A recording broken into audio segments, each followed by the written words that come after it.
Now, while Xanadu Bumpers is the second ever Volkswagen Bug released by Mattel, Kiel Motorray here is definitely not the first of her kind of Mini Coopers. As you can see, Mattel has released a whole bunch of Mini Coopers over the past 7 years, and there's even a couple other white ones in there as well. So it's kind of funny that in the same case, case E, we got a Volkswagen Bug, which is very rare and unique for Mattel, and then we got a Mini Cooper that is super common. But I think Kiel is actually one of the most unique out of all the Mini Coopers because of that luggage rack. I think that actually adds a lot to her, and of course we'll compare it to the other minis later on in the video. But first, as you guys know, and as I just said, she is from case E, along with all the other new cars I've recently been reviewing. I actually unboxed the case last Thursday, so you can check out that video in the description below, along with the card suggestion pop-up in the top right-hand corner. If you enjoyed that unboxing, don't worry, I will be unboxing another case. It's actually the next one, case H, on probably Wednesday or Thursday. It's somewhere around there, and then we'll review all the new cars from that case. So subscribe, stay tuned for that. We got a lot of fun stuff coming. Now, as for Kiel here, you guys voted for her on my last review, which was of Super Chase Biz Torqsen.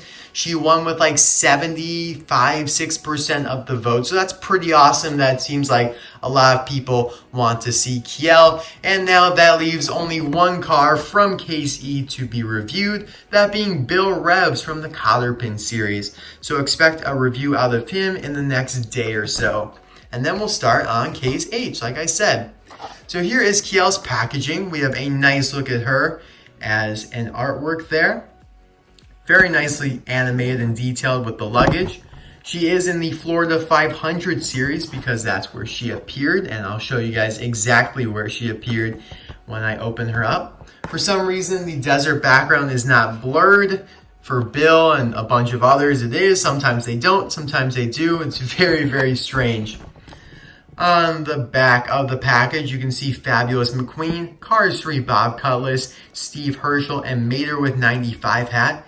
These three were in Case E. I reviewed these two recently. Links in the description below and the card suggestion. Mater with 95 hat is in the next case, Case H, which, as I keep saying, I will be reviewing very, very soon. I have to say, though, Mater with 95 hat will be the last out of the new cars to review because I find him very boring because he literally just has that extra accessory. We have a nice picture of the Florida 500 as everybody is loading in, waiting for the race to start. And the description is, it's the opening race of the Piston Cup season. Who will take home the championship? That is, spoiler alert, Cruz Ramirez. So I will be right back with Kiel opened up.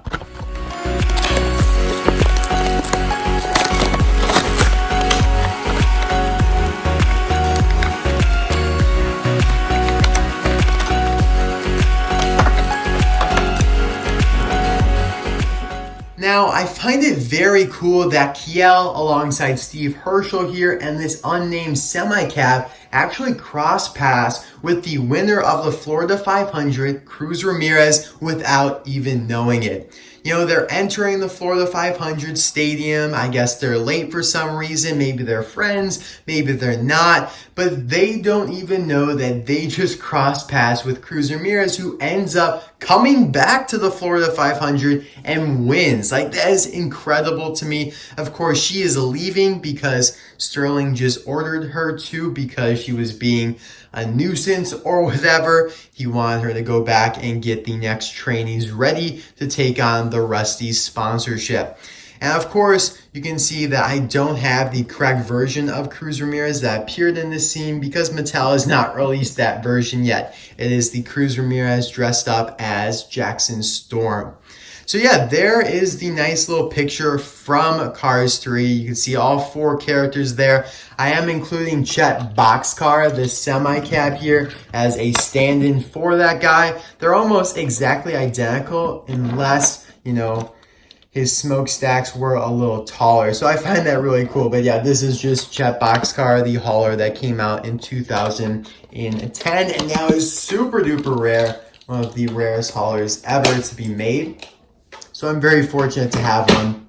But getting back onto the topic here of Kiel Motorray, just, like I said, a background character, but I really do like her. And of course, we're now in Thailand mode. Everything is being made in Thailand for the most part now. And a lot of people are complaining about the quality of the eyes. A lot of people say they look grainy, and certainly a lot of them do. Like, I think Steve Hearsell's eyes are a little grainy there. You can see that there's it's just grainy. Like, that's really the only way to describe it. But I think Kiel Motorray's eyes here are the best, or one of the best sets of eyes they've ever done, alongside with Biz Torqsen, who I reviewed yesterday. They're not grainy at all. They're super clear. The only thing that just looks a little weird on Kiel, but it's not Mattel's fault, it's just the fact that her eyelids are white and it just continues up to the white roof without there being like a line. You can see there's like a black line there for Biz. I mean, maybe Mattel should have put a line there because we don't see her face in the movie, so it was up to the creative liberties of Mattel.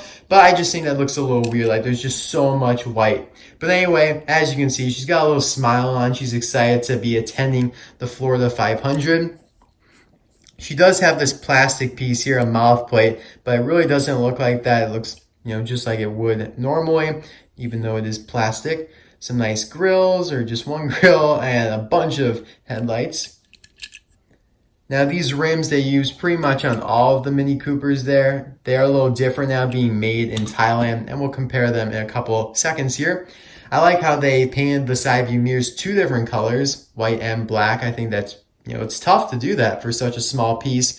So definitely props to Mattel for that. You can see the gas cap there.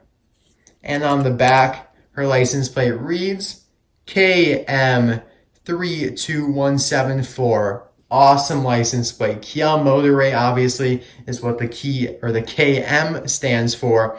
And probably 32174 is just some random number. It doesn't really mean anything, but the KM definitely does. And I like that a lot because we've recently been encountering some not meaningless, but weird license plates, like on Bob Cutlass, whose license plate references an actor that didn't even portray him, played a different character in the movie. Yesterday, Biz Torqsen had some weird plate that we don't even know who that corresponds to, but Kiel, I really do like this plate here. You can see a little extra tail light there at the bottom as well.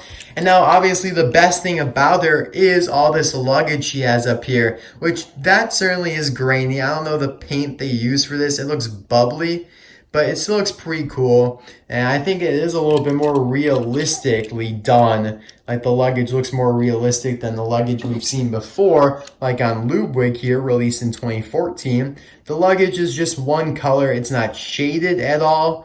It looks, just kind of cheap and plastic, that, especially that yellow bag there in the center. It just looks very just basic. Whereas this, they look weathered. I mean, maybe the grain effect was used to make it look like that. I think that's, maybe even a benefit to the car, even though maybe they did overdo it a little bit, but I think it definitely makes the luggage look more realistic. Same thing here when comparing her to the luggage that Trent Croteau is carrying around, a 2016 Deluxe. You can see he has basically identical luggage to Ludwig, just a little more, different colors, assorted differently. They both have that like golf bag or whatever, that kind of like cylindric bag there with the dent in the middle of it. Just that orange color, just really, I don't like that. It turns me off. And here we go. We got this nice realistic luggage here, even though it is a bit bubbly. You can see even like the ropes around it, which Ludwig does not have, Trent Croteau doesn't have. That looks like it's ready to fall off. Like, come on, guys. You can't have that faith in gravity. They're not going to hold it there. So I do like Kiel's luggage far more than the other luggage bearers that we've gotten in the past. And her roof rack is also pretty nice. You can see there's even a little gap. They didn't just, attach it to Kiel, so maybe you can even take it off and make a custom out of it. That definitely leaves it open for possibility. Now, comparing Kiel here to other Mini Coopers we've gotten in the past, starting with the Austin Mini Cooper, which is how they looked back in like the 70s and the 60s, maybe even a little bit into the 80s. They were called Austin Mini Coopers, hence the name Austin Littleton here for Nigel Gearsley's crew chief. So you can see where, you know, the Mini Cooper got inspiration from, or at least the Mini Cooper we know of today, where it got inspiration from. You know, every car brand changes. Mustangs, Camaros, you know, cars that have been around for ages, like even the Dodge Dart. That's a little bit of a tongue twister there. Anyway, here is, I think, yeah, this was the first ever Mini Cooper to be released. Or actually, no, these two were like the first. They were released around the same time. Although I think Ronnie did beat Becky. This is Ronnie Del Cooper, the first ever Mini Cooper released by Mattel. Now, since all these other ones here are produced from China, they are technically different models, but you can see that they're all going to be generally the same size, except for one of which we'll get to soon. You can see some minor differences here in like the lights and the indentations around the license plates. The windows are different sizes. I think Ronnie Del Cooper and the rest of them are a little taller, a little wider. I think this Thailand model is a little bit more realistic to what it should be. I think even though it should still be a little smaller, I mean, it's a Mini Cooper. I think Mattel makes them a little big, a little too big, but you can see that they have pretty much the same rims. Now, one thing about the Mini Coopers that Mattel loves doing, or Pixar, I mean, it's pretty much Pixar and Disney because they animate them and put them in the movie. They all have this like pattern on the roof. No matter what, they have to have like a pattern on the roof.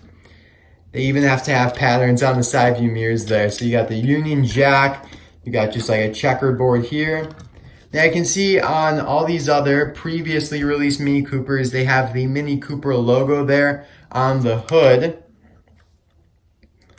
And they do not credit Mini Cooper, but they do credit El Dorado, which I believe is an affiliation with Mini Cooper. This one has no credit whatsoever. That's a little strange. This one doesn't have any credit to a brand at all either. It does say 51st week of the year, by the way, the L51 code. That's a little strange. But yeah, no Mini Cooper logo, even though it's obviously a Mini Cooper. There's no hiding that, but I don't know, maybe they did kind of do a little backhanded thing there where Mattel's like, we're gonna make it similar, but not exactly a Mini Cooper, so we don't have to pay for the rights. I'm curious now. I want to see if they credit them on the back here.